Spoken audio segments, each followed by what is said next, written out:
संपूर्ण भाव में गोटे दुर्बल शासन गोटे सरकार अच्छी बोली गोटे न्याय कानून अच्छी बोली आज लोक आज अनुभव करि पारु ना बारंबार भी मध्य आमे उठे आसुचु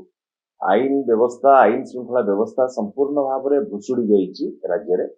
आज साधारण लोक आज आतंकित आज प्रत्येक परिवार वर्ग भी मध्य आज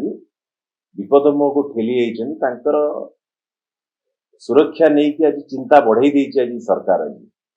सरकार आज जो दायित्वहीनतार परिचय देछि प्रत्येक जनसाधारण आज असुरक्षित आज ये जो वर्तमान राज्य राजधानी रे जो बड़ी परिस्थिति देखा देछि गोटे नाबालिका उपरे जे बड़ी भाव रे जो घटना घटी अत्यंत निंदनीय घटना ये खाली वर्तमान गिरफ करदेले यार समाधान वर्तमान हो नहीं जहाँ देखा दौची राज्य सरकार वर्तमान समय आसी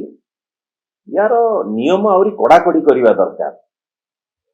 दृढ़ करने दरकार जहा फल कि ये आगामी दिन में ये कार्यक्रम करने भी लोक जो भाव में भय करेंगे भयभीत रही कहीं जहाँ आज देखा दौची अनेक आज जो भाव में केसेस आज राज्य सारा देखा दौची आक्रमणकारी भितर भय ना पुलिस प्रति भय ना पुलिस प्रति जिते भय ना बर्तमान आक्रमणकारी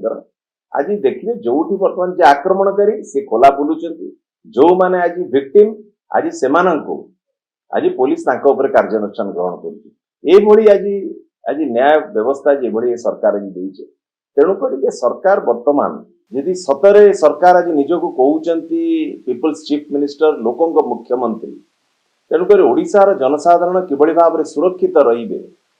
आज नाबालिका उपर राजधानी उपर बड़ी घटना देखा देछि तामाने ओडिशार उपांत अंचल रे किभली भाव में की परिस्थिति रे की विपद रे साधारण लोकटी आज बंचुथुबो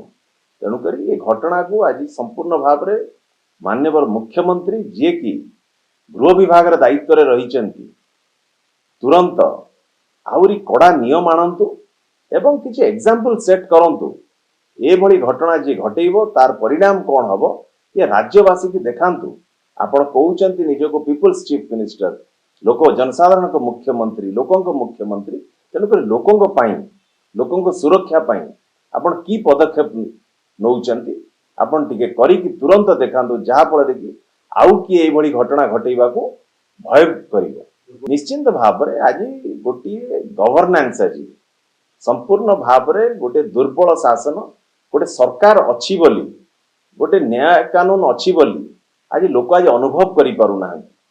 आज सरकार गोटे अच्छी बोली साधारण लोकटे कई अनुभव करि पारु ना दुर्बल शासन परिचय दौरान माननीय मुख्यमंत्री मोहन माझी जदि आपंक आम भिडी भल लगा तेब आम चैनल को लाइक शेयर और सब्सक्राइब करने को जमा भी भूलु नहीं।